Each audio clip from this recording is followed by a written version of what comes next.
If you find yourself locked out of your Revolut account due to suspicious activity, follow these steps to regain access. This guide will help you navigate the process efficiently. Step 1. Open the Revolut app. Launch the Revolut app on your mobile device. If you cannot access your account, proceed to the next step. Step 2. Contact customer support. Look for the Help or Support section within the app.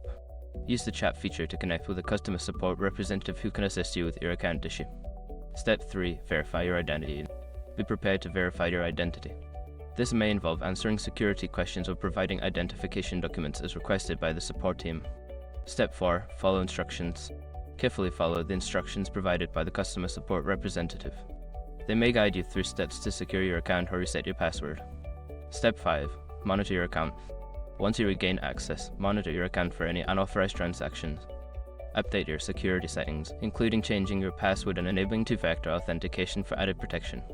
By following these steps, you should be able to regain access to your Revolut account and ensure its security.